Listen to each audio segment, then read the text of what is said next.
Hey everyone, good morning. Hope you're having a good day so far and a good week so far. It's only 10 o'clock, so good day so far is relative, and it's only Tuesday, so good week so far is only relative. Still, I hope things are going well. Hey, so today we get to continue our conversation around how things are changing and so forth. Hey, fantastic. Good morning. Good morning.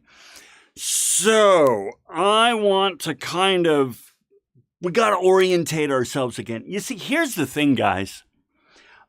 It's been a week, right? It's been a week since we spoke.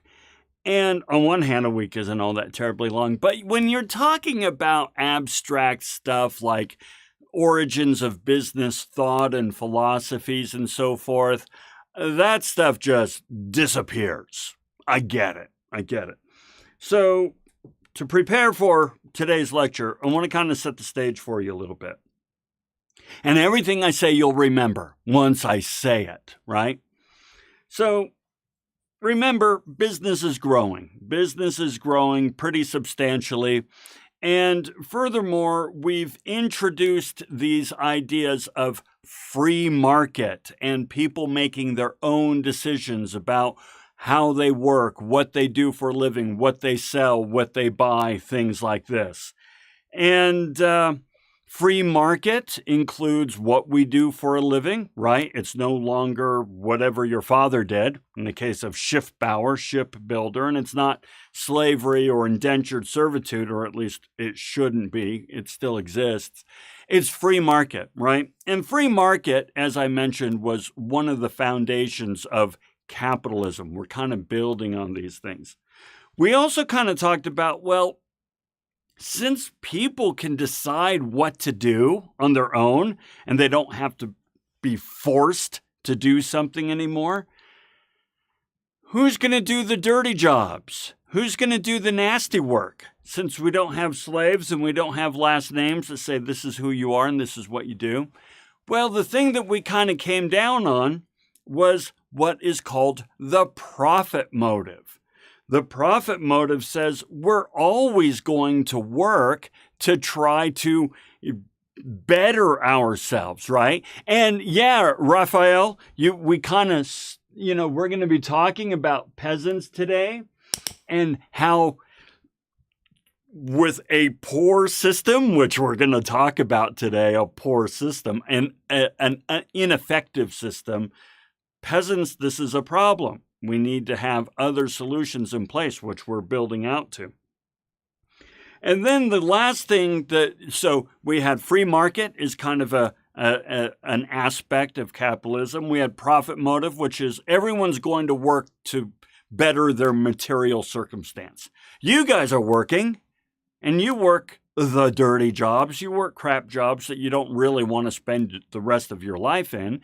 Therefore, you invest in yourself and your education, but the basic work still gets done. And then the third principle that we introduced last week was the idea of private capital. You can actually own land now. And remember, before the idea of abstract land was introduced, the idea of owning land was absurd. Much like, to somebody who doesn't really think about it today, the idea of owning the sunlight is absurd. But in fact, you can own sunlight. Or owning a view is absurd, but you can in fact own a view. Just because these things are abstract doesn't mean that they cannot be bought and sold and monetized. Okay, so that's kind of our setup there, all right? We have free market, we have private capital, and we have the profit motive. All right, so with that in mind, we're now going to enter the Industrial Revolution, where all these things start to come into play, and we have an additional aspect of capitalism introduced.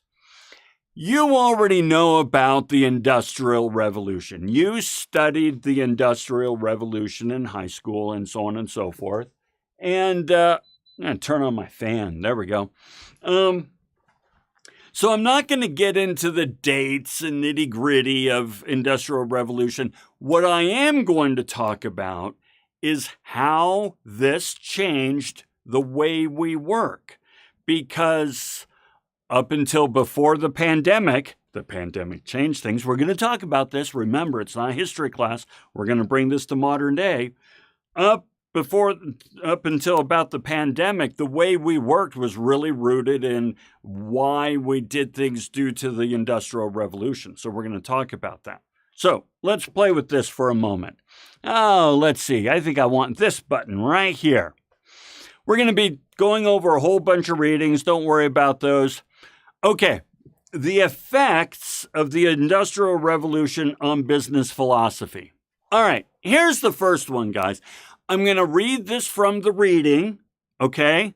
This is from the reading. But then we're going to talk about what it is I'm really trying to get you to pick up on this, all right? Okay. So, spinning jennies. Hey, spinning jennies are great big huge machines, kind of like a loom, kind of like what we just saw on the previous video there, that can create yarn and help create fabric and so on and so forth, right? Spinning jennies could be used in the household of a weaver. Okay, so let's play with this. People make their own clothes. They make their own clothes. And so everybody has a spinning jenny, just as in it may be that in your home there's a sewing machine, or maybe, you have something or another to make your own stuff now and again. More of a hobby today than an actual need. But back in the day, it was the actual need. You need clothing, so you have a spinning jenny. Or maybe you sell some of these clothing. Remember, everybody's making stuff and division of labor and selling it and so on. Okay, we have all these spinning jennies all over the community in everyone's home. Okay? All right. But later, the spinning machines were so large and cumbrous that they could not be used in a dwelling house and required so much power and rapidity of motion that human strength was scarcely available. Okay, so here's the thing.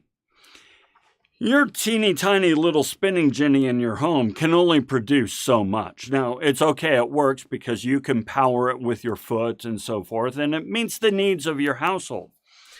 But we're starting to get this thing called economies of scale. Now, economies of scale is an economic concept. It is a concept that you really want to think about. You really want to think about economies of scale, not just for this class, in life.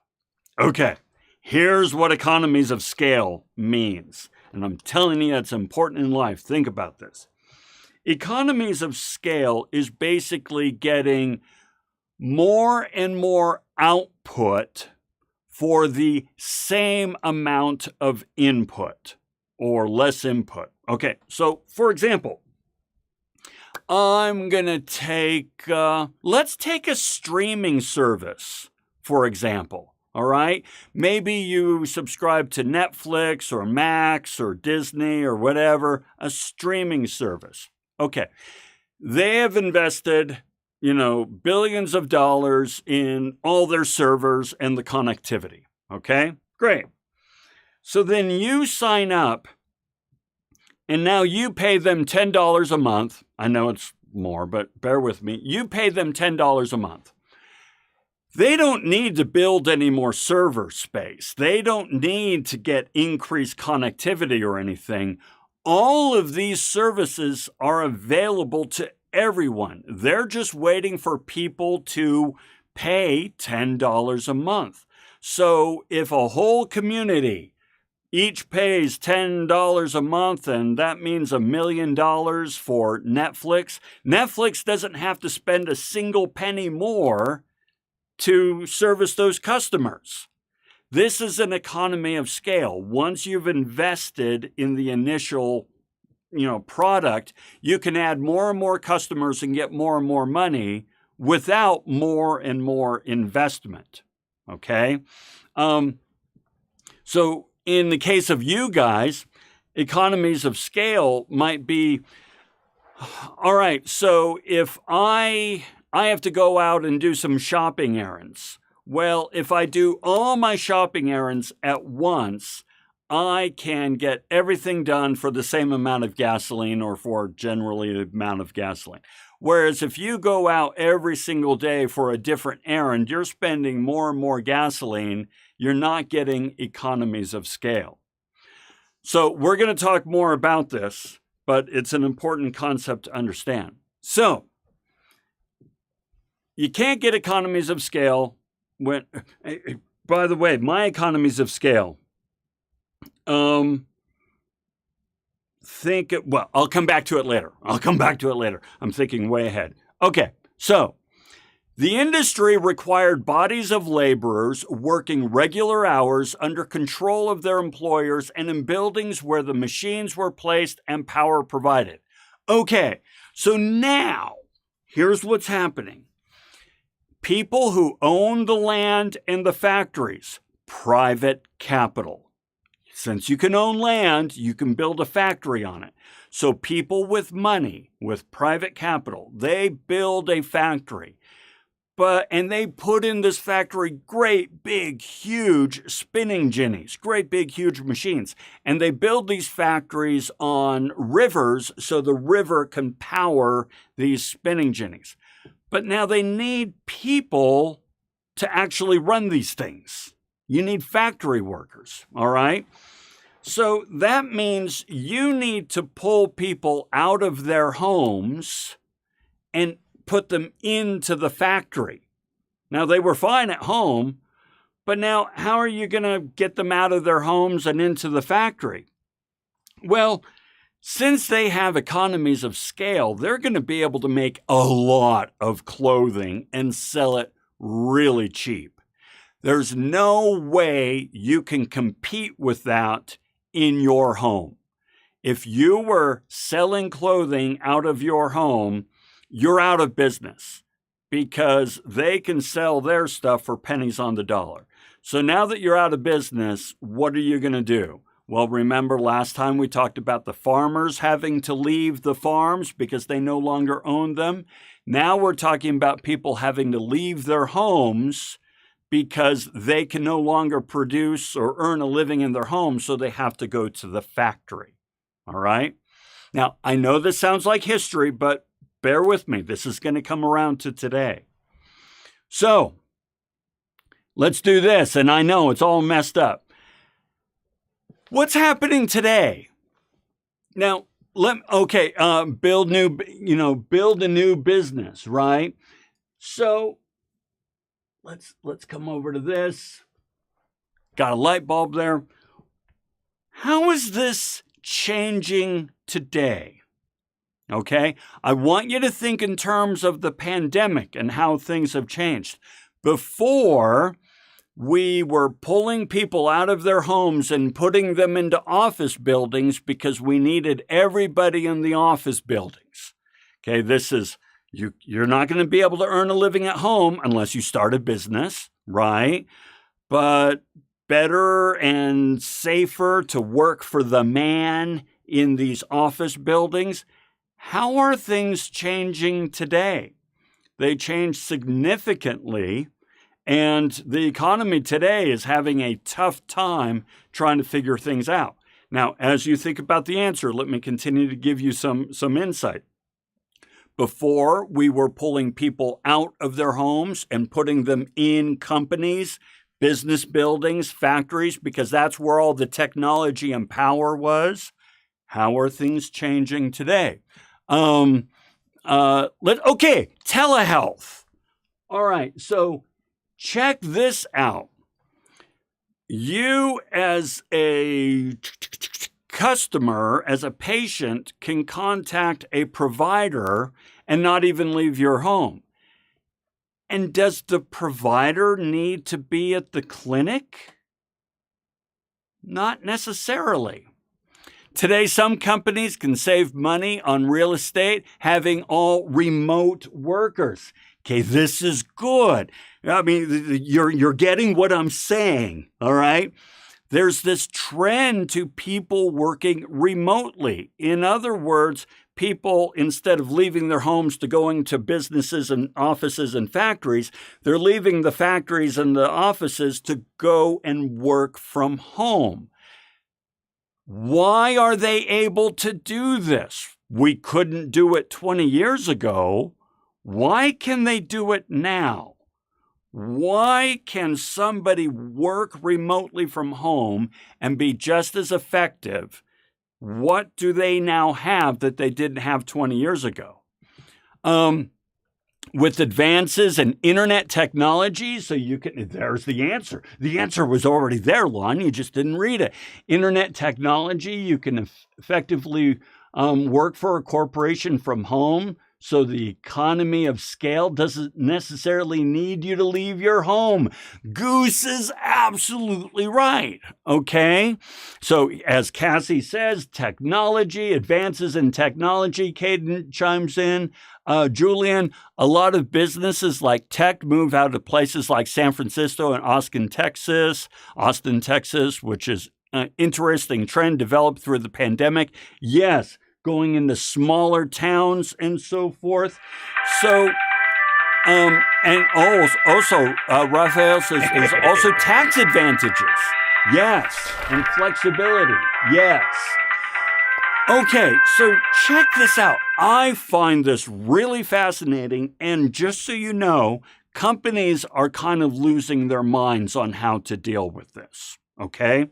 So, I maintain that we are seeing a reverse of the Industrial Revolution right now. The Industrial Revolution said, you're working out of your home, you can't do that efficiently, you need to come into the factory where we have equipment and power and facilities and everything you need to produce these economies of scale. But all of that stuff now is pretty much available at home. There's very little that the office provides that a home cannot provide anymore. So, for example, right now, I'm holding a live stream lecture out of my home. This is my home. And because I have green screen and cameras and microphones and connectivity and lighting all available to me, I don't need to go into a production studio. I can do all this from my home, just as in many workers today can do this from home. So we're seeing a reverse of this, which is why, and this is a real issue for the economy right now, there's like 40% open occupancy in business in office buildings. There's the word I'm looking for, office buildings. Right now, office buildings are like almost half empty because people don't want to invest in office space, which is a fixed cost. They could go ahead and just let go of that fixed cost and let all their employees work remotely. When I say work remotely, many employees insist on working remotely, so companies have to change and adjust for this. So, let's see. Raphael, I work remote and they sent me all the equipment from the office. Yes, because they are willing to send you the equipment and let you work from home because it reduces their fixed cost. Maintaining office space is really expensive. I won't go into all the details of burden and so on and so forth, but it works, right? So I think it's fascinating that we are living through a time right now that is reversing things, and you no longer necessarily, in many industries, have to leave your home to get the economies of scale. Okay, let's keep going. All right. Now, so going back to yanking people out of their homes and putting them in factories and so forth, there's this question, which is, well, now this is happening awfully fast. How do we regulate this sort of thing? By the way, real quick, Julian says, the Discovery Building in West Valley used to be packed before the pandemic. Now it's empty and they are looking for another buyer. It's crazy how, things have changed. Yes, much the same with the eBay building, I think, in Draper. And Chicago, kind of interesting. Chicago has entire buildings that are iconic to the Chicago skyline empty. And they're trying to figure out what they're going to do with these darn things. Yeah, we're having the same thing here in Utah. Okay. So we have all this change in how people live and work going on in the Industrial Revolution. And the question is, how do we regulate this? Now, we have the same question today, right? How do we regulate AI? How do we regulate working from home? How do we regulate whether it's an employee or a contractor? More about this later on. But many companies say, you know what, we're going to just hire you as a contractor, which means they don't have to pay benefits and so forth, but they treat you as an employee. This whole question of how do we regulate and to what extent do we regulate is a perennial question. We always ask it. But in this case, the world was going through a lot of changes really fast and affecting people's livelihood. So going to the reading, thus the structure of regulation of industry, which had been built upon the 16th and 17th centuries, or which had survived from the Middle Ages, was now torn down. What does that mean? It means, remember, you're not going to tell people what they have to do for a living because of their last name or because of their birth or anything like that. That's been torn down. The idea that people could not own land was torn down. All these things we were going through a mega economic revolution, and regulation could not keep up. So, well, wrong button. Let's come back over. Yeah. Okay. The use of the powers of government to make men carry on their economic life in a certain way, to buy and sell and labor and hire and manufacture and cultivate, export and import, only in such ways as were thought to be best for the nation, seemed to be entirely abandoned. Yeah, all the old systems were gone. So they would bring in a concept called laissez-faire. This is the fourth concept of the rise of capitalism. There's one more coming next week, but laissez-faire is what we're talking about today. Remember, there was the profit motive, free market, private capital, you can own land, and now we have laissez-faire, and it's a regulatory concept. So let's talk about what laissez-faire is. This is from the reading, okay? I want to make it clear. This is from the reading. According to this theory, okay, let me just tell you real quick before I read the reading. Laissez-faire is French, c'est un mot français, and it means leave alone, let be. Laissez-faire, in its most extreme definition, means no regulation. No regulation. So to the extent possible, no regulation, that's laissez-faire. Okay, so now let's see what the reading has here, right? According to this theory, economic adjustments follow certain natural laws which can be depended upon to work to the ultimate advantage of humanity, and these laws should be allowed to function without interference. Okay. Let's play with this for a moment. First of all, it talks about natural laws. Now, when somebody says something is natural, what do they mean? So go ahead and throw in there in the chat real quick. So when somebody says it's natural this or natural that, no artificial, 100% natural, what are they insinuating? What are they suggesting when something is natural? So just throw it on in there. As you're talking about natural, Not human-made, not man-made. I'm sorry, not man-made. Exactly. They just exist naturally. No manipulation. I like it. Something that is inevitable. Okay, I like it. I like it. As you do that, think about laws. Laws are like irrevocable. It is just a state, right? Natural laws. Organic. I like it.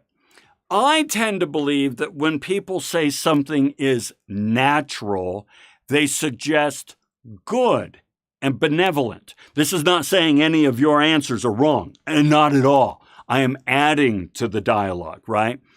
I believe that when people say something is natural, it is a good or benevolent thing, right? So a natural law, and I'm using your definitions here, is not man-made. There's no manipulation to this law. It is inevitable. It is organic. And then adding my own, it is a good and benevolent law. Okay? So natural law can be depended upon to work to the ultimate advantage of humanity. That's pretty darn strong language, isn't it? Ultimate advantage. I mean, I don't know that you can get much higher than ultimate, right?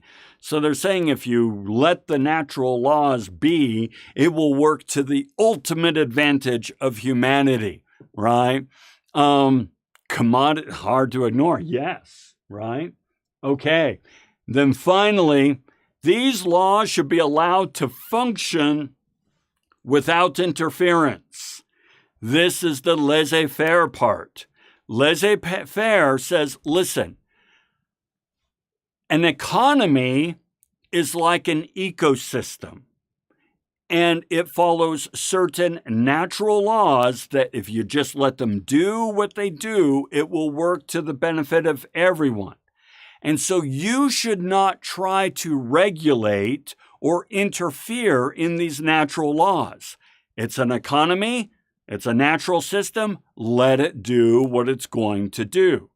This is the foundation of laissez-faire, the idea, okay? So if you were to look at it in terms of this continuum, on the far left, you have laissez-faire, which is, leave it alone. Don't regulate, just hands off. Whereas on the far right, you have authoritarian, which is everything is exactly dictated. So we're going to regulate everything in every possible way. We live in a democracy, which is somewhere in the middle there, right? We leave things alone, but we also set laws, rules, and regulations, okay? Real quick here, it sounds like God's way of economy. We're going to talk about that. Is laissez-faire the same as free market? Okay, so now you bring up a really good point here. Many of these aspects of capitalism form kind of a Venn diagram. They overlap, right? So free market is open and free competition. Laissez-faire is no government interference. In order for there to be a free market, there needs to be a minimum of government interference. And so they do overlap somewhat. So you can't have one without flavors of the other, but they're separate concepts. But they're codependent as well. So excellent question. Okay, so now first I want to argue. First, we're going to talk in favor of laissez-faire and in a natural ecosystem. Now, this is an interesting video. I invite you to find this video online, how the wolves changed rivers. I can't show the video, but I'll talk you through the basics of it, but it's a very good video. Here's the idea. Ages and ages ago, we had Yellowstone National Park. We still have Yellowstone National Park. But ages ago, we got rid of all the wolves. We killed all the wolves because ranchers, which are in and around Yellowstone, hate wolves because wolves kill their cattle.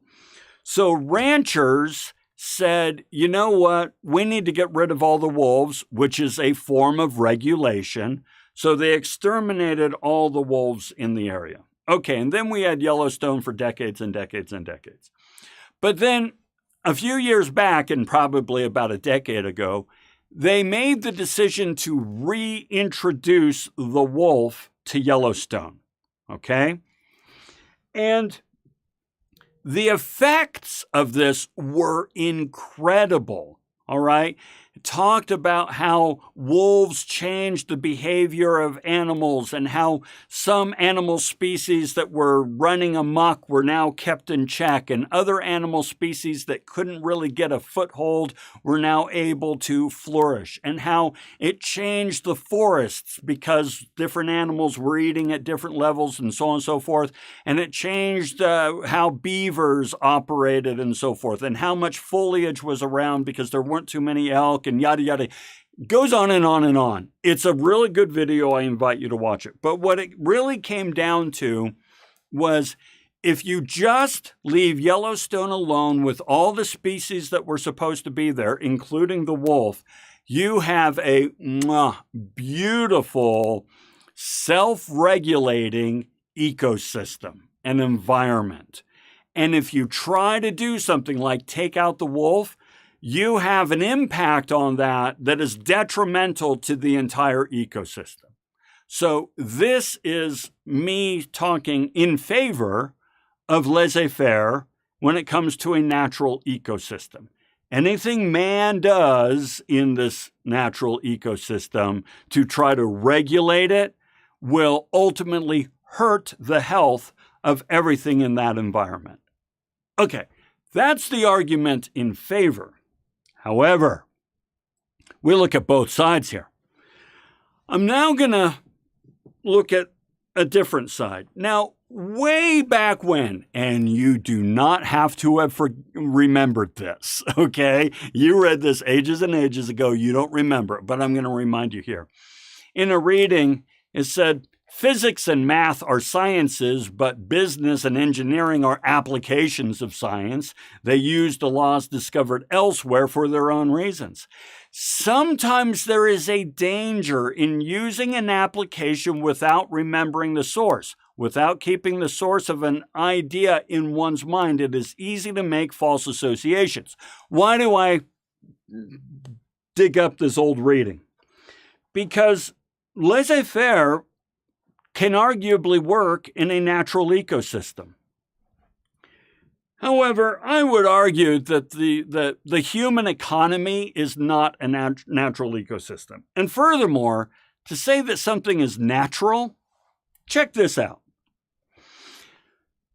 Anthropomorphizing. This is when we apply human traits and human values and human morals to animals and so forth. So you've seen all these kinds of memes online, right? Some animals are better than humans, and this is ridiculous BS story about some lions that saved a little girl. The lions didn't save the little girl. Or this thing about the wolves. If having a soul means being able to feel love and loyalty and gratitude, then animals are better off than humans. We love to just anthropomorphize animals and say animals are wonderful and fantastic because they're natural and they're not evil and blah, blah, blah, blah, blah. By the way, there's no bigger fan of animals than this guy. But that's because I know the animals run by they march to their own drummer. So for example, this is a little chart that shows what animals, how much different animals, to what degree do species murder their own kind? So if you look down at the very bottom, if you can see that, humans, 2% of humans murder their own kind or have been murdered, something like that, right? A percent of deaths inflicted by member of the same species. So 2% of humans that have been killed were killed by humans, all right? Whereas meerkats, over 19% of all meerkats that died at the hands of other meerkats. Meerkats are murderous little buggers. And then we go down to sea lions and gray wolves and so on and so forth, right? Just a few examples. Animals kill their own kind all the time. They also eat their own kind. So if we're going to say that, a natural system, we should follow a natural system, then I'm not too sure about that. Here's a fun story over here. The cuckoo bird, all right? The cuckoo bird, it has this fascinating way of procreating, all right? There's a mama cuckoo bird, but she doesn't want to raise a kid.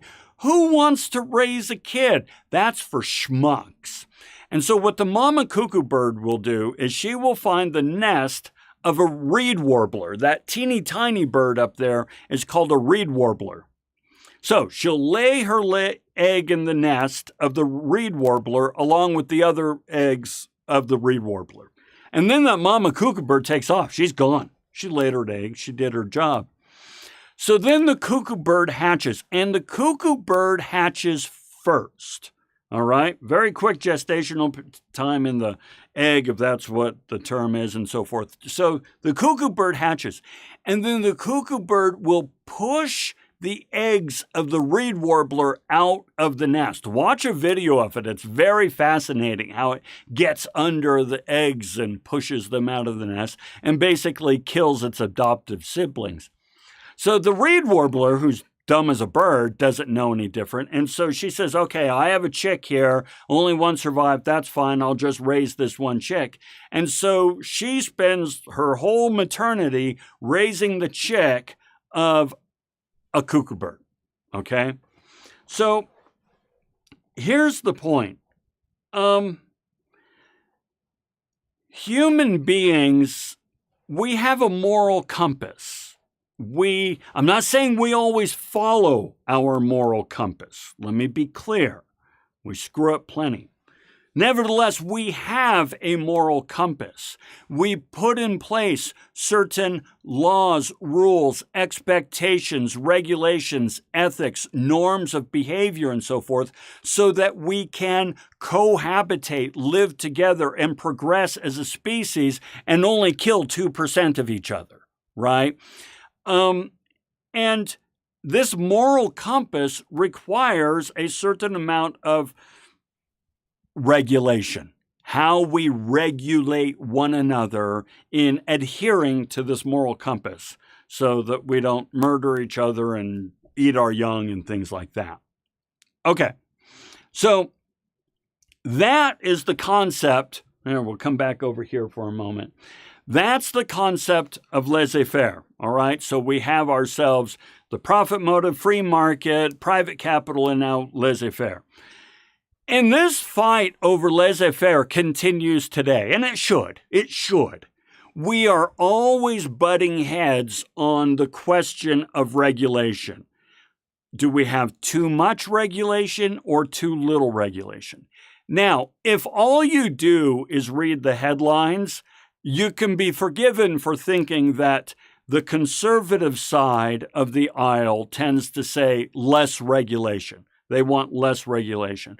While the progressive side of the aisle tends to say we want more regulation. Again, if all you're doing is reading the headlines, that's what you see. That's not the case. Everybody is conservative. Everybody is progressive. It all depends on what you want to conserve and where you want to make progress. Okay? So trust me, the right side of the aisle introduces plenty of regulation, and the left side of the aisle fights plenty of regulation, and vice versa. And you too, you're both conservative and liberal progressive, depending on what you're trying to reach, progressive, and what you're trying to keep, conservative. But this fight on laissez-faire continues on today. All right, what we are going to do now is we're going to shift gears a little bit. All right. Let's take a quick stretch break. I know it's only been 40 minutes. Normally this goes on a little bit longer, but that's okay. That's okay. Let's take a really quick stretch break. Stand up for a moment. And I think what I'll do for the 2 minutes or so that you can run off to the bathroom, get a drink, get a caffeine, stretch, and so on and so forth, is I'm going to give you a super quick juggling lesson. All right? Super quick juggling lesson. Someday, you'll want to get out some balls and you can juggle. First of all, if you want to learn to juggle, get bean bags. Now, yes, sure, you could use tennis balls, but here's the thing when you juggle. When you learn to juggle, you will drop the balls 1 trillion times. And tennis balls bounce, whereas bean bags, they don't bounce. They just fall right to the ground and stay. So unless you want to spend your entire time learning to juggle by chasing balls and so forth, just get yourself some bean bags. Okay, first thing you're going to do, everyone, is, okay, by the way, so the father of the bird thinks that he got cheated with another bird, right? Unless you're a seahorse, fathers have very little to do with the young. Seahorse, though, the fathers become pregnant and raise the young. Kind of cool. Okay, so first thing you're going to do to learn to juggle, take just one ball and just toss it back and forth. Just get a feel for that. Now, why do we care about that?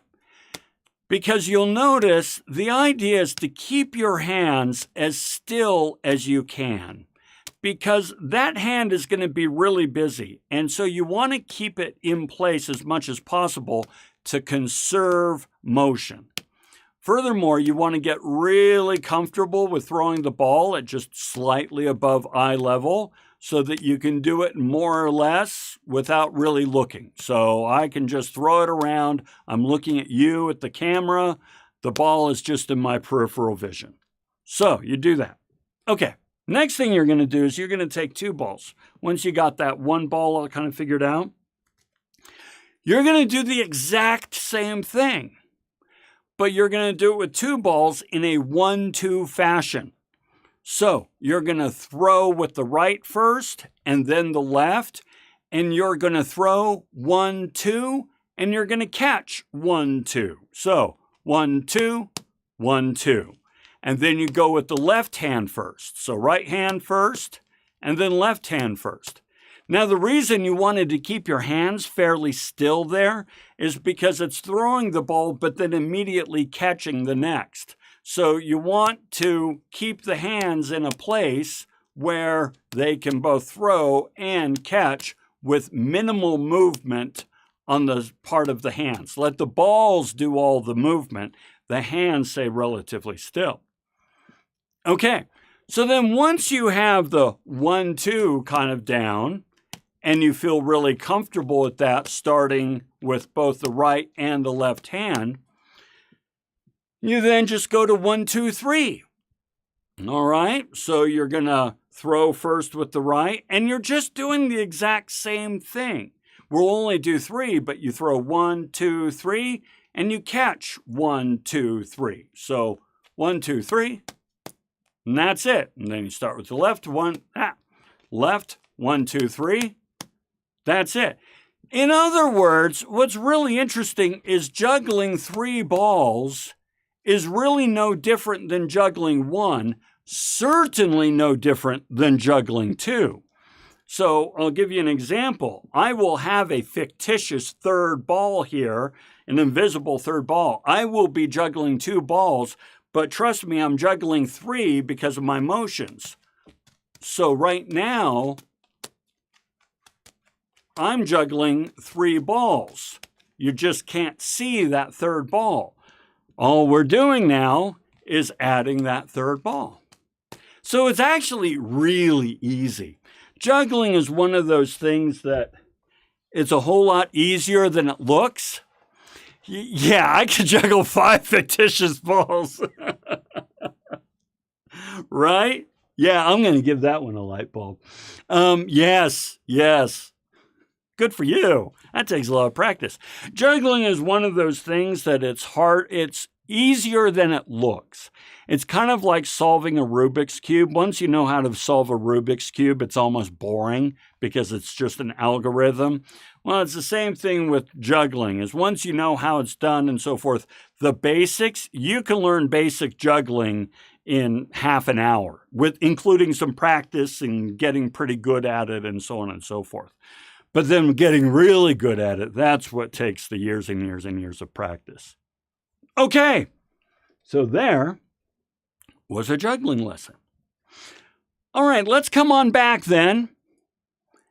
And let's talk about how all of this really changed the economy beyond just simply economies of scale. We talked about economies of scale, and we talked about how people were yanked out of home and put into factories, and yet today we're yanking people out of business parks and putting them back into home. So lo and behold, I'm a college professor and I work from home all during the summer because I have everything I need. There's no economy of scale benefit to me going into the office. Okay, so now let's see what else has changed. By removing man from his smug post at the center of the universe, it gave him a sounder view of the physical universe and a better sense of proportion. What's that referring to? Well, here's the thing. A lot of things are happening around this time that is affecting business, even though it's not a business thing. What's happening? Well, the theory of evolution is coming about and starting to be accepted. And among many, many, many other things, the theory of evolution says Earth is not the center of the universe. Earth is just a planet with life on it, which means mankind is not the center of the universe. Mankind is just another animal out there trying to survive, thrive, and be happy and create a progeny and so forth, right? So, all right, how does this affect business? Well, here's the thing. Back when man was at the center of the universe, because, God put us at the center and so forth, who do you listen to? You listen to the church, you listen to religion, you listen to the imams and to the priests and to the rabbis and to, the Buddhist priests and so forth. In other words, those are the people, and we alluded to this earlier, who really kind of had a firm grip on the mentality of people, how people think. Remember, the whole reason we're accepting business right now or at this stage is because the Protestants came along and said, in order to go to heaven, you have to practice business.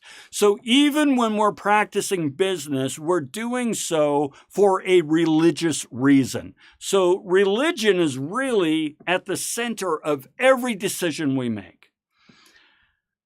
But with the theory of evolution coming into play and the influence of the church just kind of waning just a little bit, folks are starting to say, wow, then does that mean we kind of are in charge of our own destiny?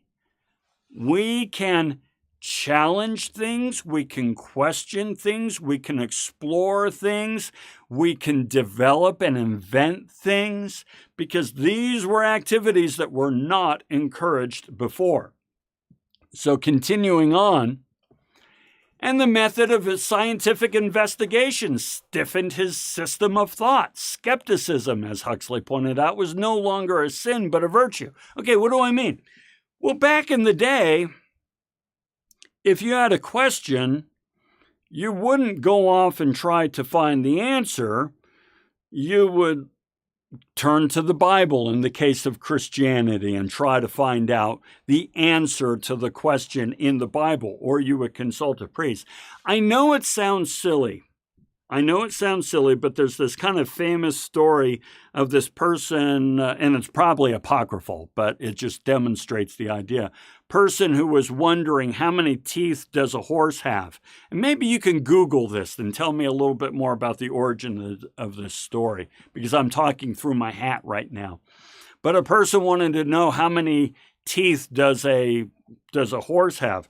And so he and some priests turned to the Bible, and through all the numbers and so on and so forth, they calculated how many teeth the horse has, versus just going to the horse and counting the teeth. Now, I know this is an extreme example, and as I say, it's probably apocryphal. I ought to Google that myself and see where that came from. But the point of the matter is, it was now considered fine to investigate and come up with hypotheses and develop the scientific method, and to be skeptical of answers that had always been given us, right? This is part of critical thinking that we talked about at the beginning of the semester. You and I, okay, we have been fed voluminous quantities of BS throughout our lives. And for the most part, we've just accepted that BS and wandered around with it and say, I guess this is just the way it is. This is just the way it is. Whereas now what they're doing, and what I'm inviting you and I to do and to continue to do, now what they're doing is say, why is it like this? I need to understand more about why this is. Totally influenced by biases. Totally. Yes. Very good. Okay. And knowledge based on human authority was replaced by that rooted strongly in careful investigation, observation, and logical induction. In other words, knowledge based on what the priest or imam or rabbi or Buddhist priest told you, so whatever authority tells you, we're now replacing that with, I'm going to do my own investigation. I'm going to figure out things myself. Now, this has an effect on business, okay? By seeing the world and by taking thought about it, man increased his intellectual independence and mental stature. This brings about invention like you wouldn't believe. It brings about critical thinking and looking at new opportunities and new processes and new needs and new ways to provide solutions for these needs, right? So I was driving through Colorado over the weekend, and I saw this. This is a total non sequitur. I was driving through Colorado, and my wife pointed out this little building that said Ketamine Psychotherapy Center. Ketamine Psychotherapy. Okay, that's a new solution. I would never think of a solution. If somebody's experiencing stress or depression or trauma and so forth, I could dream up a lot of solutions. I would not have dreamt up ketamine psychotherapy. Nevertheless, the point is, we're now inventing things. We're considering things in a new way. The laissez-faire view of government was all, and laissez-faire really came into play. We talked about that. Now, all of this is happening, and this is kind of the thing that can really affect you. All right, I want to play with this idea for a moment. We're almost done. Remember, we have everybody moving off of the farms into the factories, moving out of their homes into the factories, just as in your parents woke up every morning, made breakfast, showered, and went off to work at 8 a.m. and returned at 6 p.m., tired as all get out, right? So we have all this happening. So with that as a context, even among those who were who supposedly to have reaped the advantages of the changes of the time, many unpleasant phenomena appeared. The farm laborers were not worse, perhaps were better off on average in terms of matter of wages than those of the previous generation. Okay, let me explain this because this matters to you and it matters to, how you're going to run your career. Your parents went off to work every day. I mean, presuming your parents. Maybe you were raised by aunts and uncles and grandparents, and I get it. But let's just say parents for a moment. Your parents went off to work every day because that's how you could earn money. Well, now, hold on. You could earn money in other ways.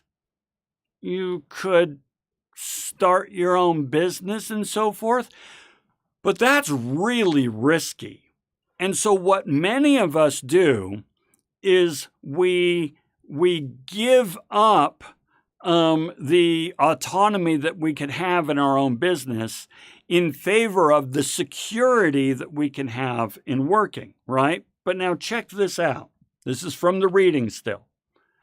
But they were more completely separated from the land than they had ever been before, more completely deprived of those wholesome influences which come from the use of even a small portion of land and of the incitement to thrift that comes from the possibility of rising. Instead of me telling you what that just meant, you're going to tell me, and you're going to tell me by answering this question. Why would you want to start your own business? Now, if you don't want to start your own business, that's fine, but put yourself in that mindset for a moment. In the chat, tell me, why would you want to start your own business? So throw that on in there, because the answer that you're going to give me is exactly what this is saying. So, Raphael, to have your own legacy, something that kind of reflects you and you built and something you can pass on, that's pretty darn strong. Mark says the intrinsic value of it, freedom of schedule. I like it, Goose. Caden says to be in control of my own time and do what I do every day, have no bosses over me. Yes. Okay. Feel proud of what you've done, what you've accomplished. Oh, I like that. That's what this is saying. Now, one additional thing, ownership. Okay, ownership. This is really good, right? So what this is saying here is that when you own your own business, it just talked about the farmer, but the farmer owns their own business, trust me. When you own your own business, there are rewards to that a job cannot provide. It is, I can think out problems, I can provide solutions, I can have control of what I want to do, I can reap the benefits of the work that I do, I can save money, I can make money. There's so much I can do.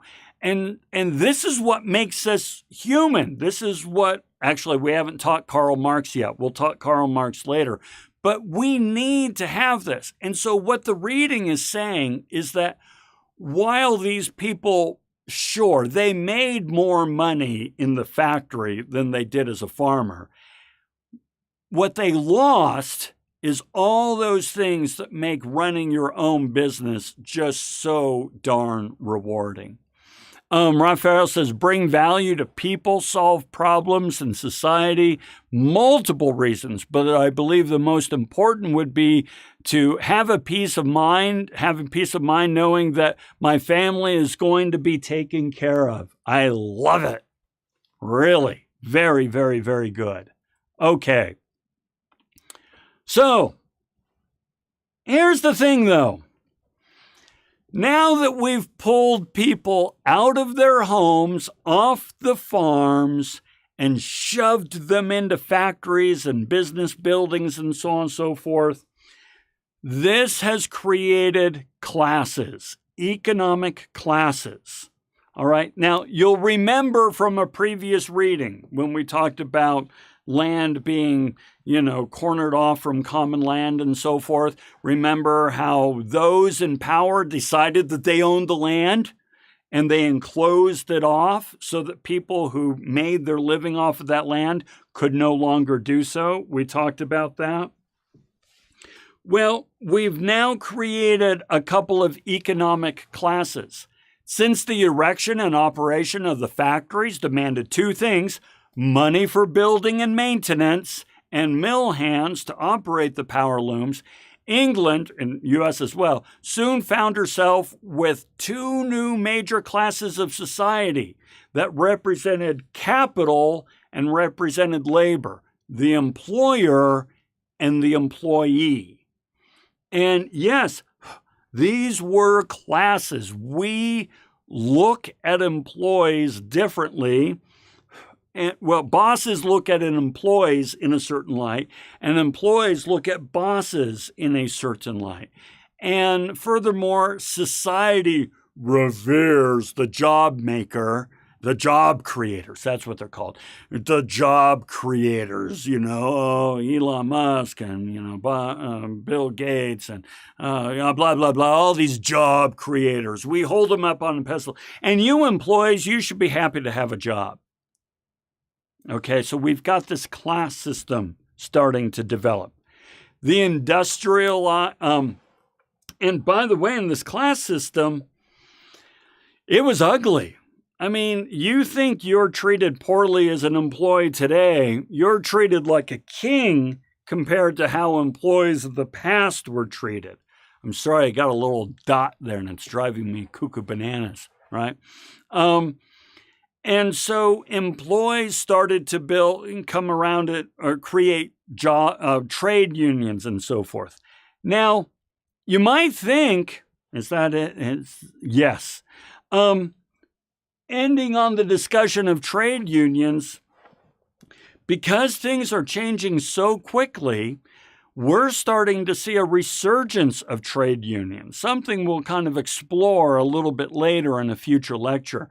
But trade unions are starting to become kind of a new norm. I think there's actually a Starbucks here in the Valley. I forget which one. Maybe somebody can Google it for me real quick. But there's a Starbucks voting on whether or not to unionize here in the Wasatch Front. But unions are really starting to have a second wind. We saw strikes with the writers and with the actors and so forth. This is part of that whole dynamic of employees and employers that we're going to be exploring here in the next few weeks. They're not like, so that's a good question. It's not like a syndicate. It's okay. No, let's explore that for a moment. A syndicate is when different organizations and different peoples and so forth get together and agree to cooperate informally. A union is not a syndicate because it is not informal. It's very formal. It's like a corporation. But remember, in that lecture that we had regarding syndicates, that was the precursor to the first corporations, or what we would consider corporations today. So no, a union is not a syndicate. However, it can be rooted in syndicates, and it probably was at one time, especially in its connections early on with the mob and so forth. But no, today unions are full-on normal corporations, normal organizations, and so forth. Very good question. Very good. So that's where we are now, okay? So we have talked about 4 of the 5 elements of capitalism.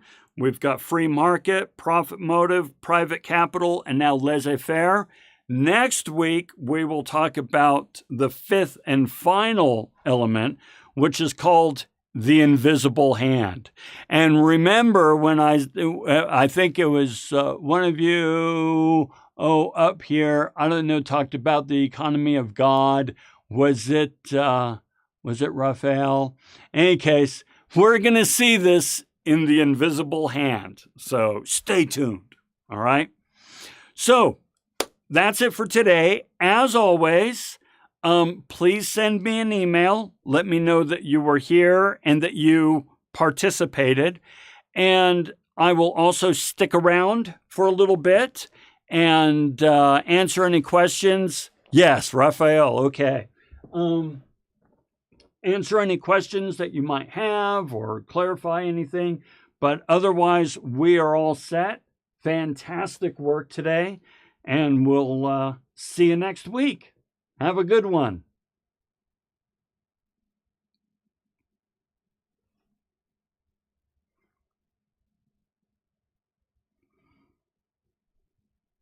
You bet, Raphael. Thank you, Jagat.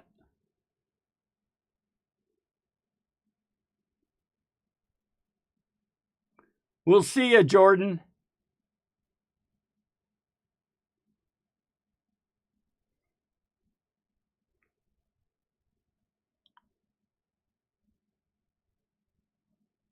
Have a good one, Goose.